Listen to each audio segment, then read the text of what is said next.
Let Hi, me. Scott. Hi, Erica. How you doing?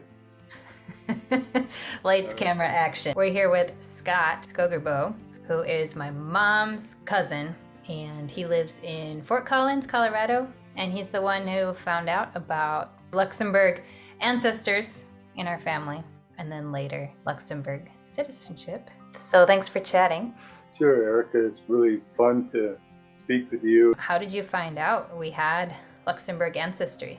Well, my father had always told me that his mother came from a Luxembourgish family, and they had immigrated to the United States back in the 1840s. The Ginniger side of the family, they came first, as back when Luxembourg was such a poor country because they'd been war-torn for 1,000 years, because the Prussians, the Germans, and the French, and always were fighting over it. Whoever controlled Luxembourg controlled that region of Europe. The city was a fortress. And so when the promise of free land came up in America, so many Luxembourgish people left. My second great-grandfather and your third great-grandfather was the baby of the family, and he was the only one to be born in America from that entire line of their family. But he was born in 1849, and he moved west in the 1870s because they discovered gold in the Black Hills, where Deadwood is so famous.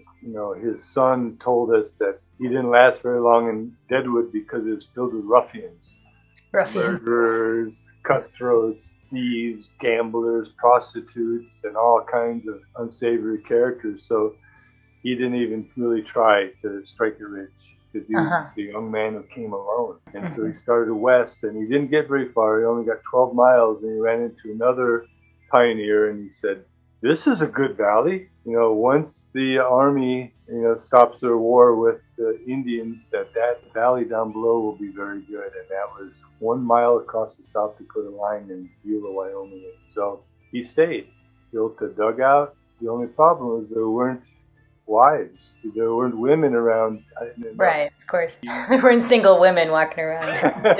Around in dangerous areas. 2 years after Custer, I mean, it was really a dangerous area, and the Americans had broken the treaty with the Lakota and took away the Black Hills, which was promised to them as their reservation, and because they found gold.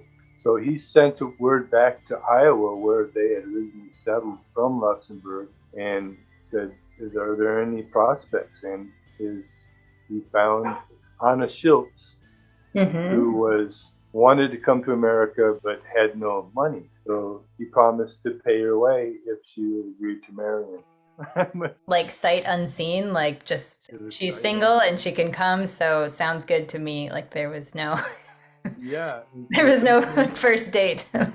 No first date, and she actually lied about her age. We know her tombstone still says that she was younger than she really was, because we have a birth certificate, because I guess she was only 29 when she came.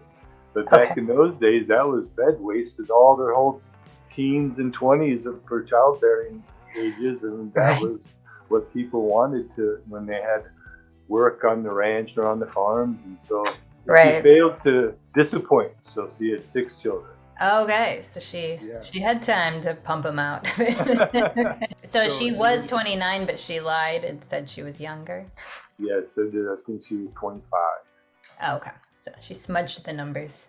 So he went back to Iowa, brought her back to Wyoming, and her 6 children were born in a cave.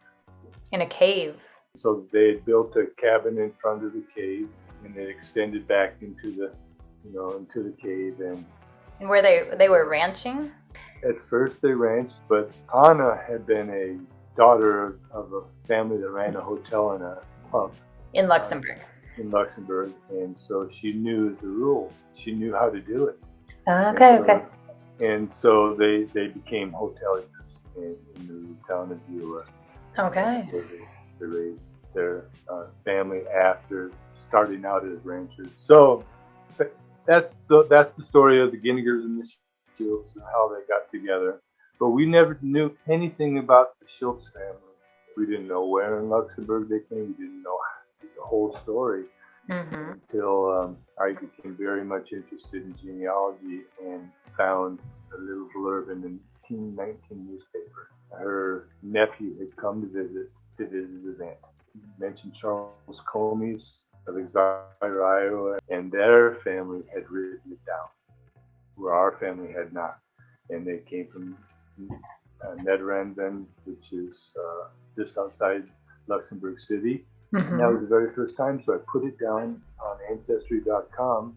Well, fast forward a few years after that, I received a message from a distant cousin who had descended from Anna Schultz's sister Louise and said, "Oh, by the way, did you know that we qualify for Luxembourgish citizenship? If you're interested," Okay. message me back. And that's how we found it. I checked out the Luxembourg American Cultural Society, which is what he told me to check out, and it was legit. The Luxembourg government had opened up a window of opportunity for all people who had immigrated to the United States or elsewhere in the world, Brazil or Belgium or France. It didn't matter what country. At the time, Luxembourg was so poor that they said, "Wait, we're losing half our population. We have to do something." So they went and said, "If you leave, you lose your Luxembourgish citizenship." And left anyway. So they tried to make amends for that. Okay, gotcha. Forward, over 100 years, and they left a 10-year window of opportunity for everybody to be able to reclaim the Luxembourgish citizenship. And we caught it in 2016, 2 years before it was to expire in 2018. Gotcha, okay. What we had to do to reclaim that was to prove that we descended direct line to the immigrant. Right, so what were the requirements? So we just had to get, starting at Anna Schultz, we had to get her birth, marriage, death records. Birth certificate, marriage, and death Every certificate. generation leading to the person. And then after that, then that was phase one, which the government of Luxembourg had to figure that out, that it was legitimate. And how did you find the paperwork? You had to know where to look, and that was the other big problem. We didn't know exactly where to look in Iowa, because the only note that we had was it said that Peter Ginniger left in 1884 back to Iowa to get married and return. And so all we said was Iowa. Oh, okay. Could be anywhere in Iowa. When we discovered that little blurb in the newspaper that said that Charles Comey had gone to visit his aunt from Exira, Iowa. So I checked that out, and that's where I found it. Wow, detective work. Then after we got the certificate, then we had to make sure that we were law-abiding citizens, so we had to get our FBI background checks, and we had to get our fingerprints. So do you have any other advice for people maybe interested in reclaiming citizenship or digging into their history?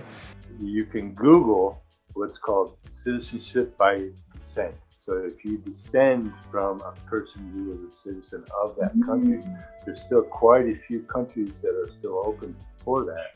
Thing that I would recommend to people is sort of like what I have done with not knowing that I could have obtained Luxembourg citizenship, is I started asking questions about the descendants, my ancestors, before the old timers passed away. And so we were able to answer the questions before it's too late to know that knowledge. Ask your grandmother, ask your great grandmother if she's still alive, where they were from, what their names were, and write it down. Why do you think countries like Luxembourg and Ireland and Italy, why do you think they're doing this, like opening up the possibility to reclaim citizenship?